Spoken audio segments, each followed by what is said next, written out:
Welcome. Tonight, let me guide you through the silent wonders of our world. 10 places, scattered across the earth, where mystery sleeps beneath every stone, behind every shadow. Breathe slowly. Listen gently. This is not just a journey. It is an unraveling of the strange beauty that hides in the forgotten corners of our planet. At the foot of Mount Fuji in Japan lies a forest of unimaginable stillness. Aokigahara, known as the Sea of Trees, is a place where sound seems to vanish into the moss. The ground is uneven, the trees tightly packed, and a deep, almost unnerving silence pervades the air. Historically, Aokigahara has long held an association with death. Ancient folklore spoke of ubasuti, the practice of abandoning the elderly in remote locations during times of famine. The forest, remote and difficult to navigate, served this tragic purpose. In modern times, Aokigahara is sadly notorious as a place where people choose to end their lives. Signs at the entrance plead with visitors to reconsider, urging them to think of their families and reach out for help. But this forest is more than a site of sorrow. It's also a living monument to nature's indifference. The volcanic soil, born from Mount Fuji's last eruption in 864 AD, allows few animals to thrive, but the trees grow dense and strong. There's a beauty here, a haunting, quiet beauty. Fog curls around the trunks like breath, and light filters through the canopy in dappled rays. Emotionally, being in Aokigahara is like standing at the boundary between two worlds. Not just life and death, but clarity and confusion. The forest plays tricks on your mind. Compasses often misbehave due to the magnetic iron in the volcanic ground. Paths wind in disorienting circles. It's easy to lose your bearings, both physically and psychologically. Visitors who enter often speak of a profound emotional weight. Not necessarily fear, but gravity, a heavy stillness that invites introspection. It's as if the forest absorbs more than sound. It absorbs secrets, sorrows, and unresolved pain. Yet for some, that same weight becomes a path to healing. The isolation, the hush, the vast, unchanging trees, they offer a mirror to the soul. As we leave Aokigahara, the echo of silence lingers, like a held breath in the dark. Our journey now moves beneath the sea, to another enigma, this time carved not by grief, but by hands unknown. Beneath the waves off the coast of Yonaguni, Japan's westernmost inhabited island, lies a vast stone structure that has puzzled researchers and dreamers alike. Known as the Yonaguni Monument, this underwater formation rises like a submerged temple from the ocean floor. Discovered in 1986 by a diver scouting for hammerhead sharks, the monument appears to feature terraces, steps, columns, and straight-edged stone walls. The precision is striking, too geometric, some argue, to be natural. And yet, mainstream science hesitates to call it the work of ancient humans. Geologists remain divided. Some insist it's the result of natural tectonic processes, where soft sandstone cracked along fault lines. Others believe that humans may have enhanced natural formations to create ceremonial or urban structures. A sunken city, swallowed by the sea during the last ice age. Emotionally, the Yonaguni Monument ignites the imagination. If it truly is man-made, it could rewrite our understanding of early civilization in Asia. The structure lies about 25 meters underwater. If it was above sea level 10,000 years ago, that places it in a time far older than the pyramids of Egypt. Divers describe a surreal sensation swimming over its edges. The steps are too large for modern feet, the corners too sharp for randomness. Schools of fish drift lazily through what could be ancient hallways. Light filters through the ocean, shifting constantly, casting shadows that dance across the stones. To visit Yonaguni is to question what we think we know. The ocean is a keeper of secrets, cold, vast, and impartial. In its depths lie answers, or perhaps only more questions. Either way, the monument is a beautiful mystery, shaped by water, time, and maybe intention.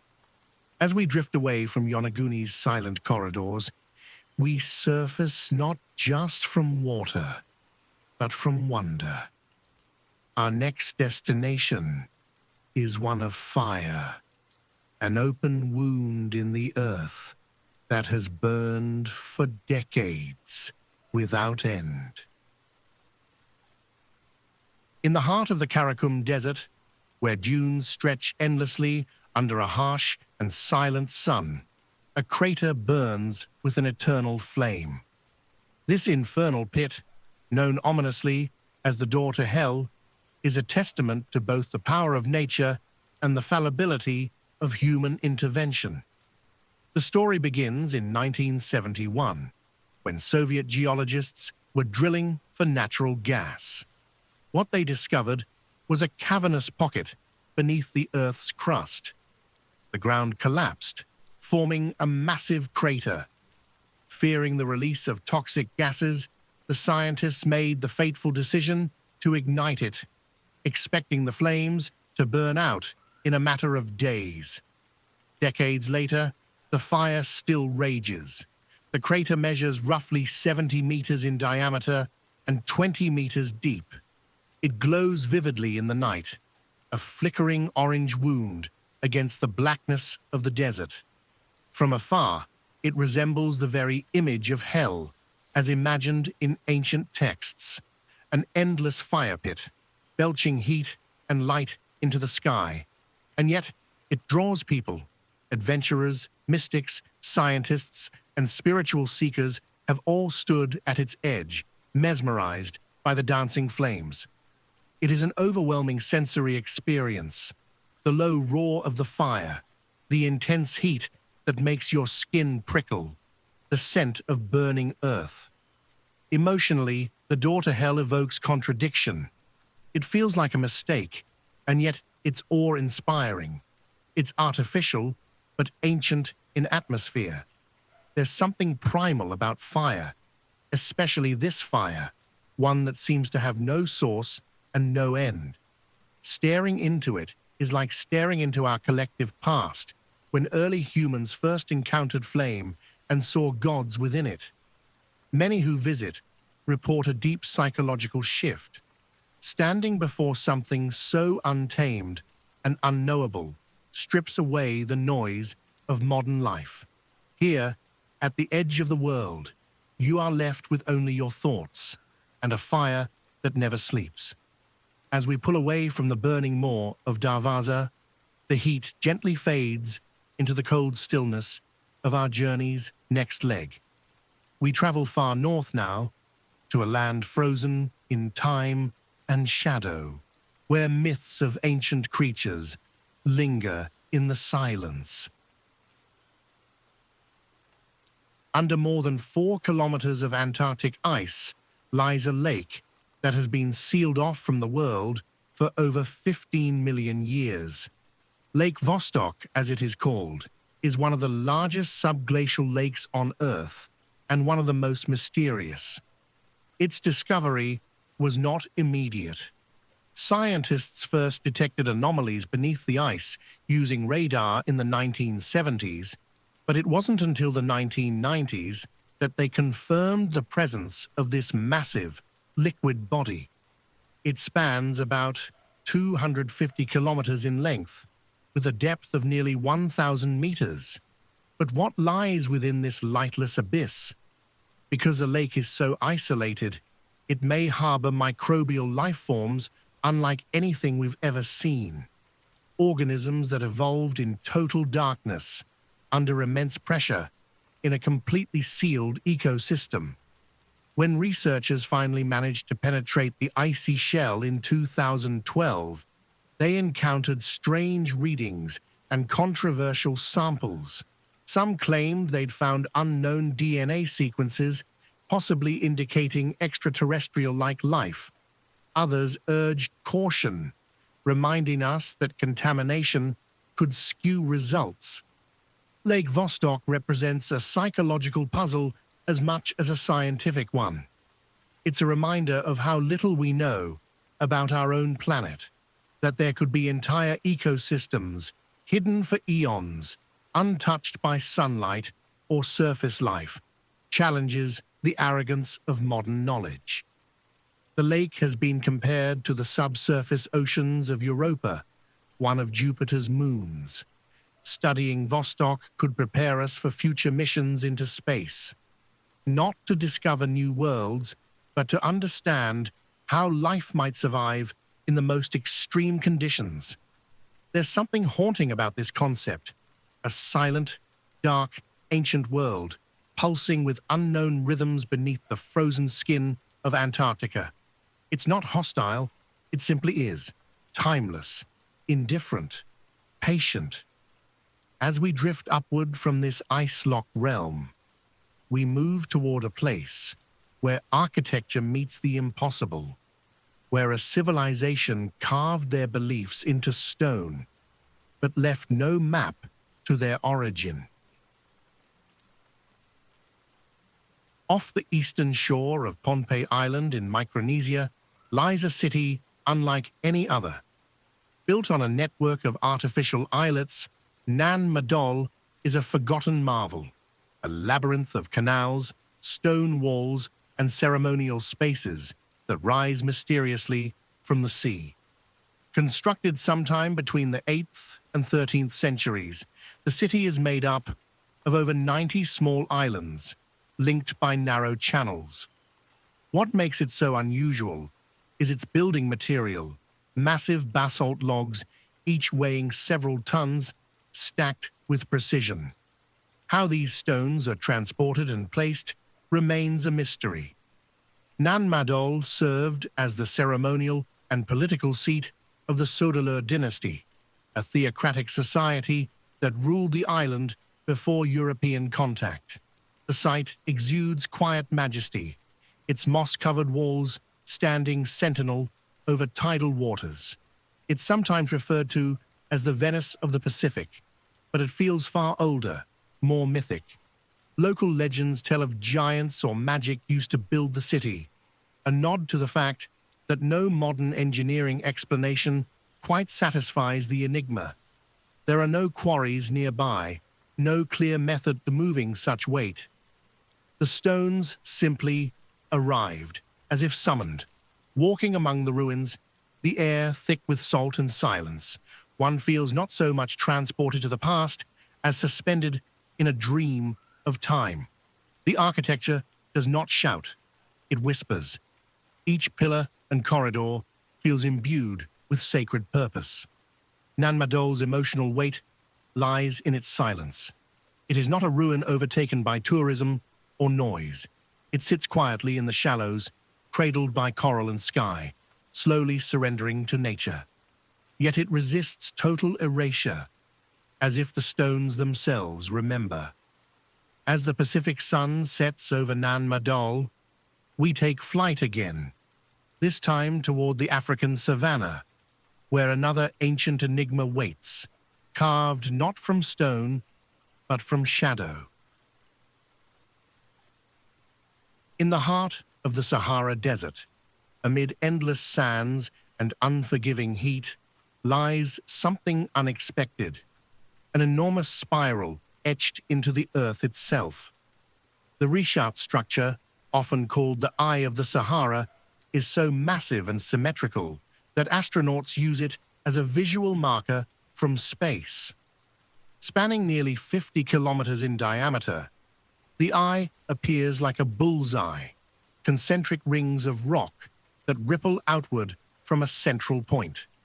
To the untrained eye, it seems unnatural, like the remnants of a colossal impact or an ancient monument left by forgotten gods. Yet geologists suggest it's a deeply eroded dome, its circular shape the result of millennia of uplift and erosion. But this explanation hasn't silenced mystery seekers. Some believe the eye is the true location of Atlantis, the lost city described by Plato. Others see in its shape something ritualistic, something intentional, an ancient symbol inscribed onto the skin of the earth. Standing at its edge, there's a strange feeling of stillness. The land stretches endlessly, yet the eye centers you. Its circular geometry exerts a quiet psychological pull. Spirals often do. They draw the mind inward, as if following the shape might lead to some deeper truth. The Sahara winds whisper over fossilized rock, brushing against formations older than memory. Here, time moves differently. The rocks speak not in years, but in epochs. The silence is vast, but never empty. In the dense jungles where Venezuela, Brazil, and Guyana meet, a mountain rises unlike any other. Mount Roraima, flat as a table, shrouded in clouds, its sheer cliffs rising over 400 meters, is a relic of a prehistoric Earth. It is a place that feels more like a dream than geology. The mountain is part of the Guyana Shield, one of the oldest geological formations on the planet. Its summit, isolated by vertical walls, harbors an ecosystem found nowhere else. Plants that eat flesh, stones that hum with moisture, and species that evolved in complete isolation. To the indigenous Pemon people, Roraima is sacred.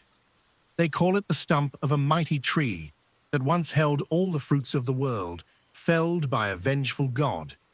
Its shape, impossibly flat, unreachable, inspires reverence. Arthur Conan Doyle imagined it as the setting for the lost world, where dinosaurs still roamed. And stepping onto the summit, you begin to understand why. The mountaintop feels detached from time. Fog hugs the surface like a protective veil. Pools of water reflect jagged rock spires, and every step feels like trespass. It's not just the altitude that leaves you breathless. It's the sense that you've entered a space not meant for human feet. Emotionally, Roraima evokes awe and humility. You are tiny here, a visitor to a sanctuary untouched by the noise of modernity. There is no Wi-Fi, no signal, no path, only ancient stone and sky. As we descend from this celestial island, we drift eastward toward a forest of another kind, one where trees don't offer comfort, but confusion. Just outside Cluj-Napoca, Romania, lies a forest wrapped in legend and shadow. Hoia Baciu, dense, crooked, and unnervingly silent, has long been a place of whispers. UFO sightings, vanishing persons, disoriented hikers, and inexplicable light phenomena have all been reported within its borders. The forest spans roughly 250 hectares, but its psychological space feels larger. Trees grow at unnatural angles, twisted into curves like skeletal fingers. Deep within lies the clearing, a perfectly round, vegetation-free patch of earth. Soil tests show nothing unusual, yet nothing grows there. The name comes from a shepherd who vanished here with his flock, over 200 sheep, never seen again. Since then, locals have avoided the woods. Some report hearing giggles. Others feel watched. Cameras malfunction. Batteries drain. Compass needles spin. It's as if the forest doesn't want to be recorded, only remembered in fear. But perhaps most unsettling is how people feel when they enter. Some experience headaches, others nausea, anxiety, or a strange sense of euphoria. Time feels slippery. Paths loop back on themselves. The forest resists navigation and explanation. Psychologically, Hoya Baciu plays tricks on the mind. It turns the familiar, trees, soil, sky, into the uncanny. Our brains search for logic, but here, logic is a thread that slips through your fingers. It's a place of liminality, not quite haunted, not quite normal.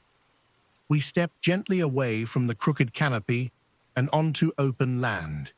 But mystery follows us still, for our next destination is where science meets the paranormal, in a ranch that defies classification.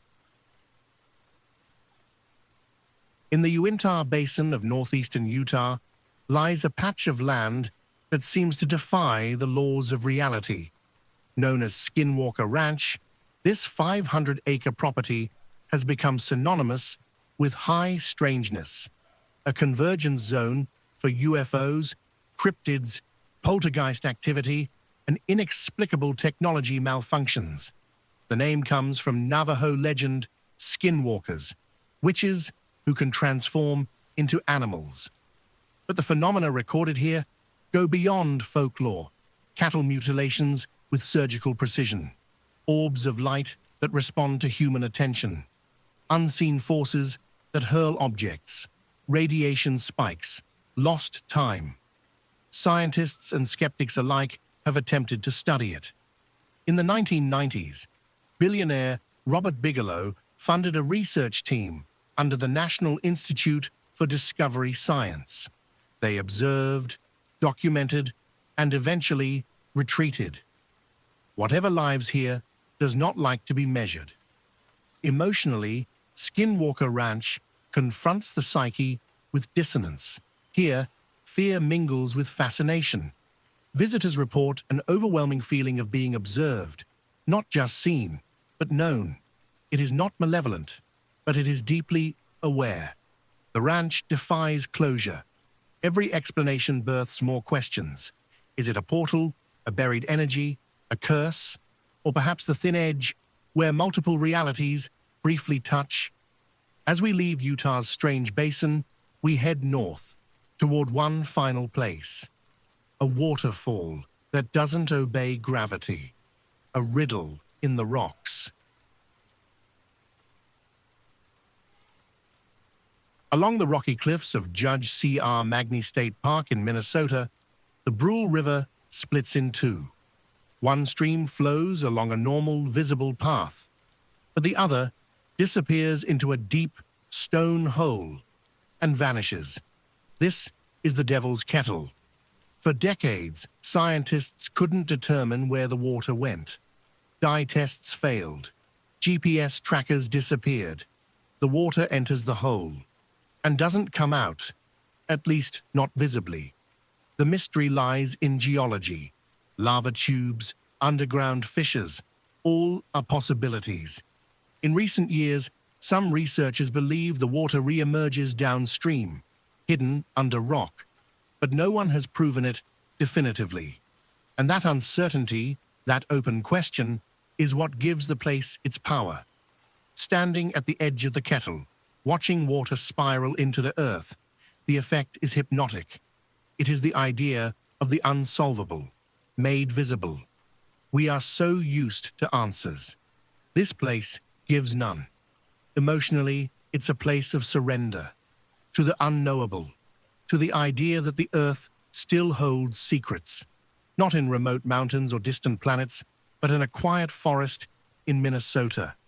And with that, our journey ends.